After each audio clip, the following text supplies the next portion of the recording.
अगर आपके कंप्यूटर में स्टोरेज की बहुत ही ज़्यादा कमी है, वो बार बार फुल हो रही है और आप सोच रहे हो एक नया स्टोरेज डिवाइस खरीदने की, तो मैं आपको रिकमेंड करूंगा खरीदने से पहले मैं आपको इस वीडियो में जो भी चीज़ें करने के लिए बोलने वाला हूं, इनको ज़रूर से एक बार ट्राई कीजिएगा। इससे मे भी आपको इतना स्पेस मिल जाए कि आप नया स्टोरेज डिवाइस खरीदने के बारे में भूल ही जाओ, क्या पता। तो आइए शुरू करते हैं windows.old फोल्डर से। इस फोल्डर का लोकेशन है सी ड्राइव में windows.old। जब भी आप विंडोज़ को अपडेट करते हो तभी बेसिकली ये फोल्डर बनती है। इस फोल्डर के अंदर पुराने विंडोज़ की सभी डॉक्यूमेंट्स, सभी फाइल, सब कुछ स्टोर रहती है, ताकि इन केस अगर पुराने विंडोज़ से सब कुछ प्रॉपरली नए विंडोज़ में ट्रांसफ़र ना हो तो आप windows.old फोल्डर से मैन्युअली उनको अपने लिए ट्रांसफ़र कर लो। ऑल्दो ये फोल्डर बाय डिफ़ॉल्ट कुछ दिनों के बाद डिलीट हो जाती है, पर अगर आपके सिस्टम में स्पेस की कमी है तब आप इस फोल्डर को मैन्युअली भी डिलीट कर सकते हो। हाँ, यहाँ पे इस फोल्डर को फाइल एक्सप्लोरर से डिलीट करना तो पॉसिबल नहीं होगा। इसको डिलीट करने के लिए आपको डिस्क क्लीनअप का सहारा लेना पड़ेगा। तो डिस्क क्लीनअप को आपको कैसे यूज़ करना है वो भी मैं आपको बता देता हूँ। आपको सिंपली सी ड्राइव पे करना है राइट क्लिक, इसके बाद जाइए प्रॉपर्टीज़ में और यहाँ से डिस्क क्लीनअप पे क्लिक कीजिए। इसके बाद आपको यहाँ पे क्लीनअप सिस्टम फाइल्स में क्लिक करना है। इससे आपका सी ड्राइव स्कैन होगी, जैसे कि आप देख सकते हो। यहाँ से आपको ढूंढना है प्रीवियस विंडोज़ इंस्टॉलेशन। इसके बाद आप इस बॉक्स को चेक कर दीजिए और बाकी के जितने भी बॉक्सेस में चेक किया गया है पहले से ही उनको अनचेक कर दीजिए। और ओके करने से आपसे दोबारा से कंफर्म किया जाएगा कि आप इन फाइल्स को डिलीट करना चाहते हो या फिर नहीं, तो आप डिलीट फाइल्स में क्लिक कर दीजिए। इसके बाद डिस्क क्लीनअप यूटिलिटी कुछ समय लगाएगा, देन आपके सारे पुराने फाइल्स को डिलीट कर देगा। windows.old फोल्डर की जितनी भी फाइल्स हैं उनको डिलीट कर देगा बहुत ही आसानी से, आपको कुछ भी करने की ज़रूरत नहीं है। नेक्स्ट है हाइबरनेशन फाइल। चाहे आप आपके सिस्टम में हाइबरनेट मोड का यूज़ करो या फिर ना करो, फिर भी अगर ये मोड एक्टिव है, हाइबरनेट मोड अगर एक्टिव है, तो आपके सिस्टम में hyberfield.sys करके एक फाइल रहेगी जो बहुत ही ज़्यादा स्पेस भी ऑक्यूपाई करेगा। और इसका भी लोकेशन है सी ड्राइव में ही, आप यहाँ पे एड्रेस देख सकते हो। इस फाइल को भी आप कैजुअली डिलीट नहीं कर सकते फाइल एक्सप्लोरर से। आपको इसको डिलीट करने के लिए आपके सिस्टम से CMD या फिर पावर सेल को यूज़ करके हाइबरनेट मोड को डिसेबल करना पड़ेगा। तो आप CMD या फिर पावर सेल को एडमिनिस्ट्रेटिव मोड में ओपन कीजिए। उसके बाद आपको इस कमांड को देना है। इसके बाद आप इंटर प्रेस कर दीजिए। इसके बाद आप सी ड्राइव को चेक कीजिए। आप देखोगे कि सी ड्राइव से एक लार्ज अमाउंट ऑफ स्पेस खाली हो चुकी है और आपको hyberfield.sys फाइल भी नहीं मिलेगी। अगला आपको डिलीट करनी है विंडोज़ की टेम्प फोल्डर की कंटेंट्स को।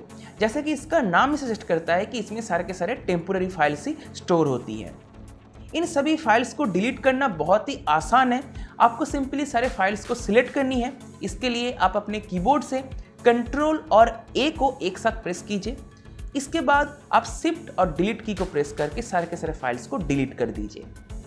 नेक्स्ट है हमारा रिसाइकल बिन की कंटेंट्स। जी हाँ, बहुत ही कॉमन है, पर हम रिसाइकल बिन के बारे में आजकल भूल ही चुके हैं। पर जब आप अपने कंप्यूटर से नॉर्मली कुछ भी डिलीट करते हो, सिर्फ डिलीट की को प्रेस करके या फिर राइट क्लिक करके डिलीट को सिलेक्ट करके, तो सभी फाइल्स चला जाता है रिसाइकल बिन में। तो रिसाइकल बिन से सारे के सारे फाइल्स को क्लीन करना बहुत ही आसान है। आप सिंपली रिसाइकल बिन में जाइए और यहाँ से क्लिक कीजिए एम्प्टी रिसाइकल बिन में, और बस आपसे एक कॉन्फर्मेशन के लिए मांगा जाएगा। आप यहाँ पे कॉन्फर्म कर दीजिए। उसके बाद सारे के सारे रिसाइकल बिन की कंटेंट्स डिलीट हो जाएगी। आप रिसाइकल बिन के बारे में बिल्कुल भी मत भूलिएगा, क्योंकि ये बहुत ही large amount of space occupy कर सकता है। इसके बाद आपको डिलीट करनी है अपने कंप्यूटर से DMP फाइल्स को।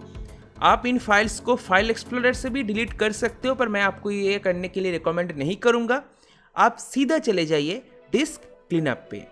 पहले जो मैंने आपको तरीका बताया था वैसे ही ओपन कीजिए। देन आपको ढूंढना है system error memory dump files. इसमें आप टिक कर दीजिए और ओके कीजिए। डिलीट करने की परमिशन फिर से आपसे मांगी जाएगी, तो आप परमिशन दे दीजिए। उसके बाद सारे के सारे .dmp फाइल्स जो है .dmp एक्सटेंशन के साथ जितने भी फाइल्स है ये डिलीट हो जाएगी। यहाँ पे मैं आपको बता दूं कि अगर आपके कंप्यूटर में कोई प्रॉब्लम है, आप कुछ दिनों से कुछ प्रॉब्लम फेस कर रहे हो, तो आप .dmp एक्सटेंशन के साथ जितने भी फाइल्स हैं इनको डिलीट मत कीजिए, क्योंकि इन फाइल्स को एनालाइज करके आप ये ढूंढ सकते हो कि आपके कंप्यूटर में कहाँ पे प्रॉब्लम है। जी हाँ, मैं आपको ये तरीका बाद में कभी बताऊंगा, पर इन फाइल्स के ज़रिए आप आइडेंटिफाई कर सकते हो। तो अगर आप कंप्यूटर में कोई प्रॉब्लम फेस कर रहे हो तो .dmp एक्सटेंशन के साथ जो भी फाइल्स है इनको डिलीट मत कीजिए। नेक्स्ट एक और चीज़ है जिसको रिमूव करने से आपके कंप्यूटर में बहुत ही लार्ज अमाउंट ऑफ स्पेस खाली हो सकती है, वो है विंडोज़ अपडेट क्लीनअप को। और इसको रिमूव करने के लिए भी आपको डिस्क क्लीनअप का ही सहारा लेना पड़ेगा।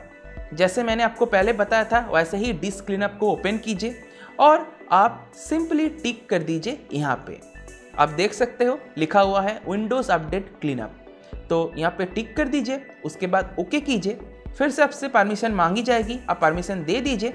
उसके बाद सारे के सारे फाइल्स जो है वो डिलीट हो जाएगी। विंडोज़ के अपडेट के रिगार्डिंग जितने भी फाइल्स हैं वो सब कुछ डिलीट हो जाएगी। इससे आपके कंप्यूटर में एक large amount of space free हो सकती है। एंड आखिर में और दो ऐसे फोल्डर्स हैं जिनके कंटेंट्स को आपको डिलीट करनी है। इनमें से एक है प्रीफेच।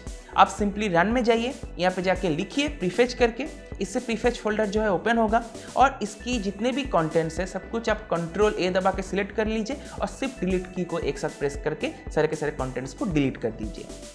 ऐसे ही आपको वापस से रन में जाना है और यहाँ पे लिखना है %temp%, इसके बाद ओके करना है और इसके भी सारे के सारे कंटेंट्स को डिलीट करनी है, बिल्कुल वैसे ही जैसा प्रीफेच के साथ आपने किया था। एंड फाइनली आप डाउनलोड फोल्डर को बिल्कुल भी मत भूलिए, क्योंकि हम फाइल्स को इंटरनेट से डाउनलोड तो करते हैं पर उनको बाद में ध्यान रखना भूल जाते हैं। उन फाइल्स के बारे में हमें ध्यान नहीं रहता है और वो फाइल्स धीरे धीरे डाउनलोड फोल्डर को ऑक्यूपाई करता रहता है, जिससे अल्टीमेटली जो सी ड्राइव है वो भी आपका भरता जाता है। अगर डाउनलोड फोल्डर किसी और ड्राइव में है तो उसमें भी बिल्कुल सेम केस होगा। तो बस मुझे उम्मीद है आपको पता चल गया होगा कि किस तरीके से आप अपने कंप्यूटर की स्पेस को फ्री कर सकते हो। एक लार्ज अमाउंट ऑफ स्पेस आपका खाली होगा। जो मैंने आपको बताया, जितनी भी चीज़ें मैंने आपको बताया, अगर इन सभी को आप अप्लाई करते हो तो, और अप्लाई करने के कंडीशन हो तो एक लार्ज अमाउंट ऑफ स्पेस खाली होगा। खाली होने के बाद आप एंजॉय कीजिए और मैं आशा करता हूं कि आपको एक नया स्टोरेज डिवाइस खरीदने की ज़रूरत नहीं पड़ेगी। तो इसी के साथ आज की इस वीडियो को मैं यहीं पे समाप्त करता हूं। मुझे उम्मीद है आपको वीडियो कहीं पसंद आया होगा।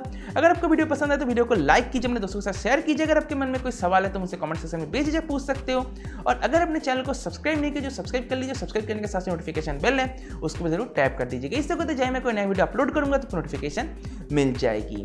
इसी के साथ इस वीडियो को मैं यहीं पे समाप्त करता हूँ। देखने के लिए दोस्तों आपका बहुत बहुत धन्यवाद। Good bye.